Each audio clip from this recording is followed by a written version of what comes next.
Tai šiandien pakalbėsim, turbūt tęsiant temą būtent apie BNI vertybės.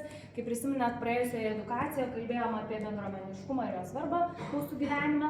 Tai šiandien panašių sąsajų rasim kalbant apie ego, bet be abejo viena iš mūsų vertybių yra pripažinimas, tai iš dalies tai ir turės sąsajų su šios dienos tema.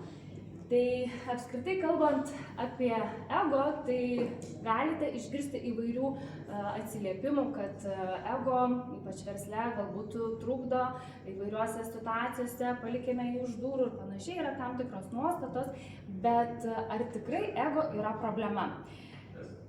Daugelio atveju tai negalima traktuoti vienareikšmiškai kaip teigiamą ar neigiamą aspektą. Ir paaiškinsiu kodėl. Tai dabar, kad suprasti, kasgi yra tas ego, tai turime suvokti, kad jisai labai svarbus mūsų asmenybės formavimėsi, jisai mums padeda suprasti sąveiką su aplinka, jisai mums padeda subalansuoti instinktų ir moralės reikalavimus, taip pat padeda koordinuoti, kontroliuoti tuos automatinius mūsų veiksmus, reakcijas. Tai specialistai, kurie tyrinėja būtent šitą psichologijos aspektą, teigia, kad ego iš esmės nėra problema. Problema yra tame, kad mes nesuprantame jo veikimo giluminės esmės. Ir kai mes suprasim, kad ego yra mūsų poreikių apsaugos sistema, tada mes visiškai kitaip galėsime išnaudoti tą informaciją ir mūsų kasdienybėje ir taip pat versle. Nes ką tai duoda? Tai duoda užtikrintumo, tai padeda ilgalaikius santykius vystyti, didina motyvaciją ir taip toliau, bet šiek tiek apie tai vėliau. Tai vienas iš psichologų, dirbantis labai giliai šioje srityje, daktaras David Rock 2008 metais pristatė SCARF modelį. Tai yra akronimas, kuris būtent ir papasakoja, kas tai yra 5 pagrindiniai mūsų poreikiai. Tai yra statusas, ar aš esu vertinamas, gerbiamas, aiškumas, ar aš žinau aiškiai, kaip man reikia elgtis.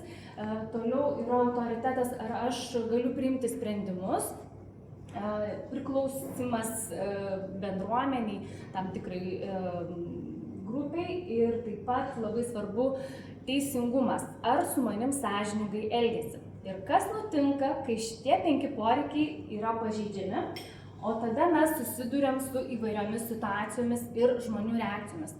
Lygiai taip pat ir mes patys galim reaguoti, bet labai svarbu mums suprasti, kaip mūsų oponentas, kolega, darbuotojas reaguoja ir kodėl jis taip elgiasi.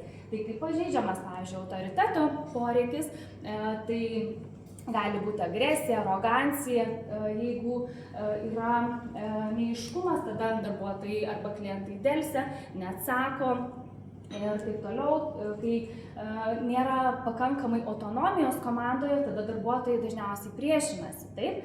Ir vėlgi labai svarbu, kodėl mes vienaip ar kitaip elgiamės, kai mes pajaučiame grėsmę būti išmesti iš komandos, nepriklausyti kažkokiai grupiai, tai vėlgi galim bet kokią kainą stengtis pritapti, arba kaip tik labai atsiriboti ir įtakos kitas emocinės sudėtingas negatyvias būsenas. Ir vėlgi, jeigu mes neturime to sąžiningumo principo, tai sukelia papildomų konfliktų. Tai klausimas, ką daryti, kai žmonės arba mes susiduriam su šitom situacijom. Tokiu atveju mes turime suvokti, kad mes turim ne charakterį, ne žmogų keisti, o santykio kokybę.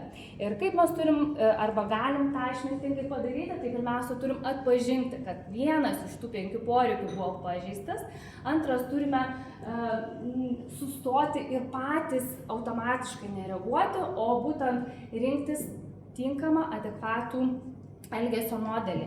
Ir kai mes tą darysim, mes atrodysim tikrai profesionaliai, mes daug lengviau užmegsim kontaktą, išlaikysim ilgalaikius santykius su partneriais, mokėsim motyvuoti komandą ir taip toliau. Daug teigiamų iš to pasekmių išplaukia.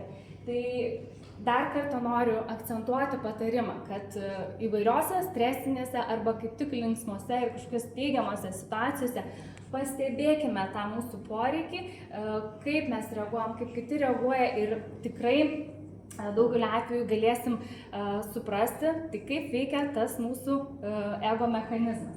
Tai baigiant prezentaciją, noriu tiesiog palinkėti, kad tiek kasdienybėje, tiek versle tikrai gali tą pritaikyti, nes tos žinios ir yra mūsų augimo motyvacijos variklis. Tai tiek, ačiū už dėmesį.